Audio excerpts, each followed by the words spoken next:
Sally, we're closer to the Board of Directors meeting. What items are the athletic directors, administrators, and coaches concerned about that they're asking you to address? I think there's really four hot topics. First off is scholastic eligibility. What are we going to do with the pass-fail grades and then the virtual learning? Secondly is physicals. Our doctor's going to be available before August in order to get physicals for our fall sports athletes. Third, I would say summer. When are we going to get to start? When are we going to get to start working with our athletes? And the last thing is the big question and the topic that everybody keeps talking about is, are we going to have fall sports? Last week, the governor lifted some restrictions statewide, but what does that mean for high school student athletes and coaches? Are they allowed to start working out? With the restrictions lifted, nothing changed when it comes to schools. School buildings are still closed. The teachers aren't able to go to school. The kids are still doing virtual learning. So at this point, nothing has changed. We are still hopeful. I am still hopeful for Memorial Weekend. Maybe we'll be able to start doing small group activity after that.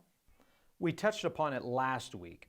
Activities. Some activities have national competitions, which will be held virtually, scheduled for this summer. Has the NMAA come to any resolution if they can compete after Memorial Day weekend? Well, our board meeting is May 15th, and at the board meeting, I will be taking to the board that activities, if they have a national competition, will be able to participate virtually. At this time, I would like to tell the activities directors, I know that registrations are due here shortly. Go ahead and send these kids' names in.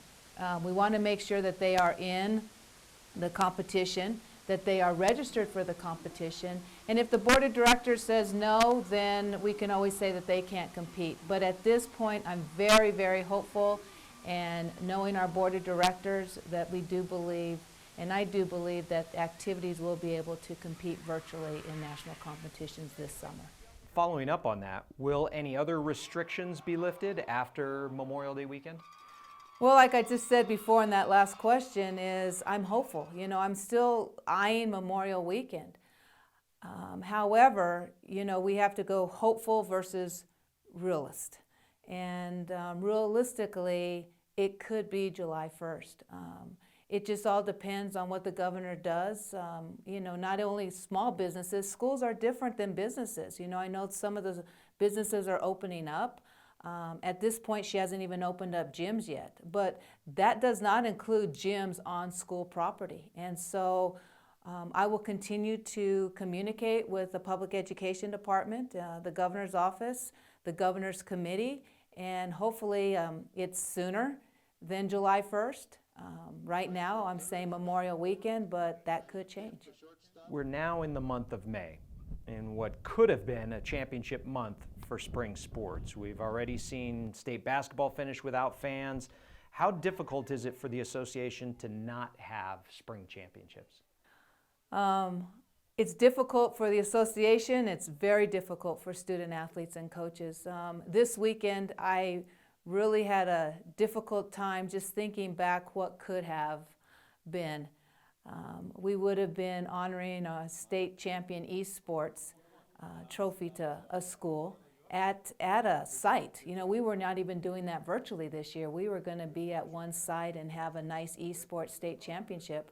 And then yesterday, our whole staff would have been here at the office, and we would have been seating baseball, softball, and tennis. And you ask, here I am doing the question and answer this morning, and JP, I would rather be taking those phone calls when coaches are not happy with where they were seated, you know, or justifying why somebody was seated here or there. And I think coaches are now looking at it like they could care less where they were seated, they just want to play the games. And so it has been a really, really difficult weekend to think about that. This morning I was reading the paper and I saw a quote, and the quote is just hits home to what's going on, and it's a quote from a football coach, a university football coach, who was talking about one of his student athletes who was working on the reservation. And the quote says, "I look at all the healthcare workers. They're all doing what they can.